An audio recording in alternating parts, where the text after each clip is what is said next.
반도체 하면 또 고동진 의원님이셔서 반도체 지원 특별법 관련해서도 좀 질문을 드릴까 하는데 이게 한동훈 대표가 당론으로 추진하겠다 좀 힘을 실어주고 있는 상황인 것 같아요. 그래서 당 정책위에 어떤 통합안을 내신 걸로 아는데 어떤 게 좀 핵심인지 설명을 좀 부탁드립니다. 원래 제가 특별법을 낸 거는 6월 19일이었고 예. 이제 7월 달 들어서 박수영 의원님, 송석준 의원님도 법안을 발의를, 냈어요. 예. 발의를 하셨어요. 근데 그 내용에서 제 거하고 뭐 좀 차이가 났던 거는 특히 이제 박수영 의원님 같은 경우는 저 같은 경우에는 이제 반도체 특별법 위원회를 대통령 직속으로 둬야 된다라고 직시를 했고 그 예. 이유는 이게 뭐 국토교통부나 행정안전부 그다음에 기재부, 산자부, 과기정통부 여러 부처가 연결돼 있기 때문에 네. 그러한 어떤 그 이해관계를 아우를 수 있게 하려면 대통령 직속으로 둬야 되는 거다라고 저는 생각을 했고 우리 박 의원께서는 이 일이 실질적으로 돌아가려고 그러면 주무부처가 산자부인데 그 산자부 산하에 그 반도체 현재 과 조직으로 존재하고 있어요. 예. 이게 뭐 한 11명에서 15명 이내로 알고 있는데 뭐 그분들이 뭐 숫자가 작다고 해서 이게 문제라고는 저는 생각하지 않습니다. 근데 이 반도체 특별법에 대한 것을 전부 아우를 수 있고 실무적으로 일을 하려고 그러면은 일단 적은 거는 사실이죠. 거기 있는 분들 제가 많이 만나봤지만 뭐 대단히 능력 뛰어난 분들이에요. 그래서 그 조직을 우리 박 의원께서는 본부 조직으로 뭐 통상교섭본부 뭐 이런 예.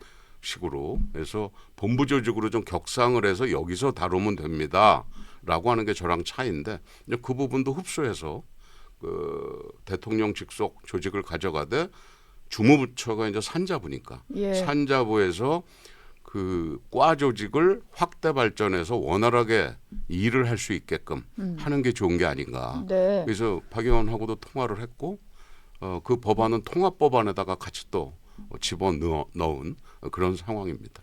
그러니까 당내에서 발의하신 의원들 법안을 좀 통합하셔가지고 전부 다 하나로. 지금 정책위에 전달을 하신 거군요. 예. 민주당도 관련해서 반도체 관련 법안을 내고 있는데 좀 간접적으로 뭐 세제 혜택이라든지 이런 지원책이 좀 민주당 아니라면 고동진 의원은 지난번도 그렇고 계속 강조하시는 게 직접적으로 보조금을 줘야 된다. 예, 이런 그렇습니다. 내용이시잖아요. 이게 기업에 직접 주는 게 이렇게까지 중요한 이유가 있을까요?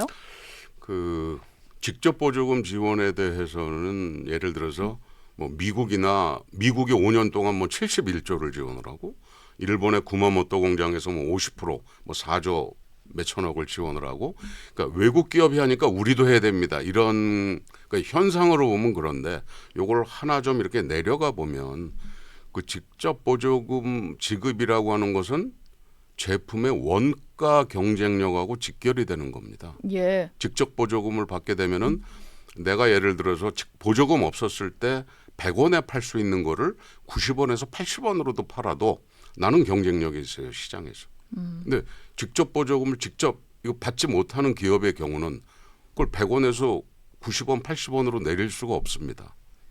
그럼 국제 경쟁력에서 일단 뒤처지게 되는 거죠. 예. 제품에 따라서. 예. 그래서 그 직접 보조금이라고 하는 거는 제품의 원가 경쟁력하고 첫 번째 밀접하게 관련이 있고 두 번째는 이 기업이라고 하는 데는 어떤 자기가 투자할 수 있는 자원은 한정돼 있습니다.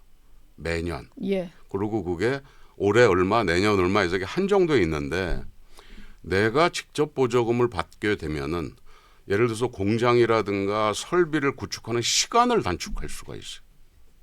왜냐하면 내년 돈을 내가 지금 당장 끌어올 수는 없지만 보조금을 받을 수 있게 되면은 공기를 단축할 수 있는 그런 인센티브, 모티베이션이 되는 거거든요. 예. 그러니까 일본의 구마모토 공장에서 5년 착공하는데 2년 걸릴 거야. 그런데 6개월 만에 착공을 했어요. 5년 걸릴 거야 그러는데 28개월 만에 그거를 1기 공장을 완공했어요. 그 이면을 들여다보면 50%의 그 직접 보조금을 일본 정부에서 지원을 한 겁니다. 물론 그거는 그 일본 자동차가 그 코로나 때 그 공급망 문제로 인해 가지고 부품을 제대로 공급받지 못하다 보니까 ITSMC를 일본에 와서 여기서 공장 만들어서 일본 자동차에 우선적으로 부품을 대달라라고 하는 조건이거든요. 그러니까 예. 이러한 공기를 단축할 수 있다. 그럼 공기 단축도 결국은 경쟁력입니다. 세 번째가 우리가 이게 직접 보조금이라고 하는 건 대기업, 중소기업, 중견기업 전부 다 관련이 되는데 특히 우리나라 뭐 패밀리스 산업은 뭐 국제 경쟁 그 시장 마켓 시어가 2%도 안 된다 이런 얘기는 한번 들어보셨을 거예요. 예. 그게 왜 그러냐면은 이 IP를 가지고 있고 디자인을 하는 이런 회사들 같은 경우는 사실은 규모가 그렇게 크지 않습니다. 근데 우리나라 지금 예를 들어서 내가 어떤 개발을 해가지고 파운더리에 프로토타입을 한번 돌리려고 그러면은 5나노 같은 이런 첨단 공정은 제품 하나에 100억이 들어가요. 아, 그거 한번 돌려보는데 100억이나 들어가요? 처음 샘플을 내가 받아보고 일정량을 받을 수 있는데 그게 100억, 작게는 50억, 5나노 같은 경우 딱 100억이 들어갑니다. 예. 그러면 작은 회사 같은 경우는 그러한 자금 여력이 사실은 있을 수가 없습니다. 그래서 그러한 근데 이 패밀리스는 이 스타트업 이런 벤처 이런 회사들은 그런 자금을 지원을 해줬을 때 굉장히 날개를 달 수 있는 거예요. 예. 그래서 직접 보조금 문제가 외국이 하니까 우리도 합시다 이게 아니고 제품의 원가 경쟁력이라든가 공기 단축을 통해 가지고 시장을 선점하는 문제라든가 중소 중견기업의 어떤 특히 패밀리스의 예를 들어서 어떤 그 프로토타입을 만드는데 직접적인 지원을 해줌으로써 성공 확률을 높인다라고 하는 여러 가지 관점이 아우러져 있다라고 볼 수 있습니다. 이게 뭐 저희가 생각하는 것처럼 어떤 대기업들을 위한 보조금이라기보다는 말씀하신 대로 중소 중견기업들까지 다 얽혀 있는 다 얽혀 있습니다. 그 산업 전반적으로 좀 필요하다 이런 말씀인 것 맞습니다. 같고. 그리고 특히 지금 중소기업이나 중견기업은 장비, 연구개발 장비나 그 설비를 들여올 때 사실은 이제 대기업이나 이런 데처럼 최첨단보다는 그거보다 하나 낮은 장비를 가지고 들어와도 됩니다. 그 얘기는 대기업이나 쓰고 있는 어떤 중고 장비를 내가 인수할 수도 있어요. 현재 법으로서는 그럴 때는 예를 들어서 뭐 세제 혜택이라든가 보조금 지원은 없습니다. 근데 이런 부분까지를 살펴서 보조금 지원을 하자라고 법안에다 넣은 거고 예. 그게 아마 어느 누구 법안보다도 차별화되어 있는 안이라고 생각을 합니다.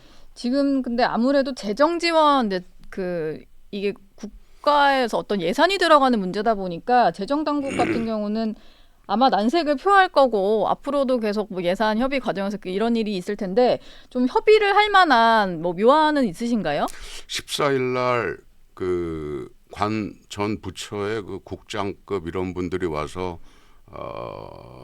이제 실무 협의를 했고 그때 우리 정책위장이 이제 직접 리드를 해서 같이 미팅을 했는데 재정 지원 이 돈이라고 하는 것은 늘 있는 것은 아니지 않습니까? 예. 그 뭐 세수가 지금 줄어드는 문제도 있고.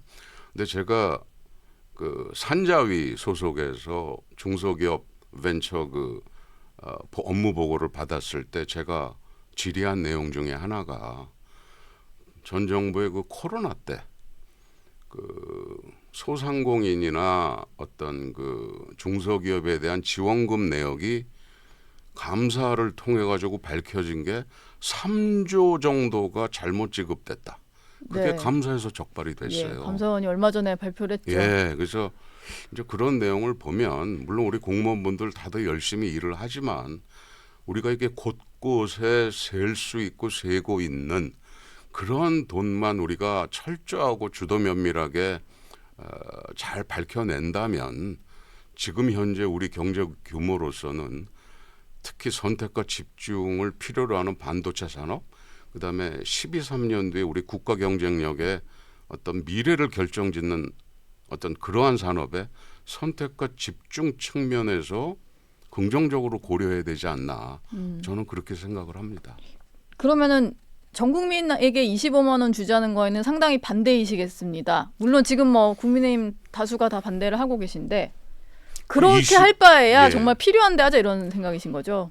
반도체라고 하는 거는 저는 그 민생을 위한 법안입니다라고 얘기를 하고 싶습니다. 예. 아마 반도체하고 민생하고 무슨 상관이지라고 생각을 하실 수가 있는데 우리가 작년 3분기까지 반도체가 굉장히 어려웠잖아요. 그래서 예. 적자가 났고 그래서 뭐 특정 기업이 뭐 우리나라 대기업들 다 뭐 마이너스 뭐 몇 조가 뭐 적자가 나고 그러다 보니까는 예를 들어서 동탄 경제가 뭐 갑자기 올해 초에 죽었다라든가 예. 그다음에 수원에 세금을 못 내니까 실천하려고 했던 정책들을 막 몇 개를 다 포기를 하고 이런 문제들이 발생을 해요. 기업이 뭐 수익을 창출해야 법인세도 많이 낼 것이고 뭐 이러니까 이 직업을 갖고 계신 분들의 어떤 지역 경제도 살아나고. 법인세를 내게 하고 예. 임직원들은 소득세를 내고 예. 지금 상상을 해보면 한 10년 후, 12년 후 대만의 TSMC 같은 공장을 우리나라에 하나 가질 수 있다. 이렇게 만약에 상상을 해보면 지금 3만 5천, 3만 6천 이 정도 소득 수준이 제가 볼 때 5만 넘기는 거는 큰 문제 아닐 겁니다. 네. 우리나라는 지금 뭐 정치 빼고는 사실은 뭐 선진국 아닙니까? 예. 정치는 아닌가요? 들어가 보시니까 좀 아니던가요? 생각했던 것보다 더 안 좋은 거. 예. 그러니까 그러시군요. 이러한 것을 국민들에게 조금 이해를 부탁드리는 그런 차원으로 저는 말씀드리고 싶고 예. 그리고 이것이 지금 어린이들 청년들한테 12, 3년 뒤에 황금알을 낳는 거위로 만들어서 이것이 지속 성장 가능한 사회의 한 축이 될 수 있다라고 제가 강조를 드리고 싶어요. 지금 민주당에서도 김태년 의원 이런 분들이 뭐 국회 내 반도체 연구단체를 좀 만들자 이런 제안을 하기도 했는데 보시기에는 민주당도 좀 긍정적으로 나와서 좀 가능하다 이렇게 보시는 건가요? 김태년 의원님하고는 같이 점심 식사도 하고 네. 이 반도체 특별법 가지고도 얘기를 나눴고 굉장히 공부도 많이 하셨고 그다음에 우리 김 의원님 지역구에 저 패밀리스 공장 그 판교 근처니까 거기도 있고 해서 굉장히 이 현실을 굉장히 정확하게 파악하고 계시고 그 법안을 만드셨는데 아마 이제 5선이시고 그러다 보니까 이게 아마 직접 보조금 문제는 쉽지가 않을 거다라고 하는 생각을 가지고 계세요.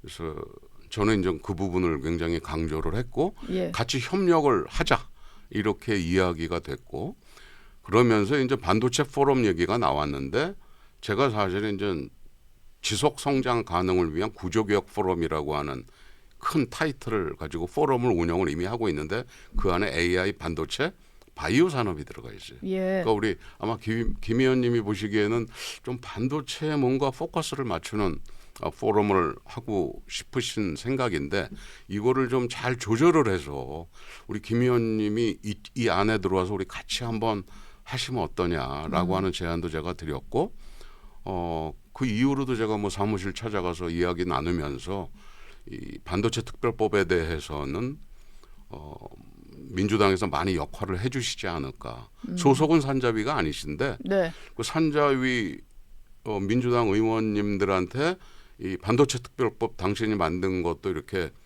발의한 것도 많이 설명을 하셨다 하더라고요. 저로서는 뭐 굉장히 반갑고 지역구가 아무래도 그쪽이시다 보니까 예. 그렇군요. 그럼 반도체 특별법부터 여야가 좀 협치를 해서 뭐 성과 내는 걸 볼 수도 있겠다 이런 생각이 드는데요.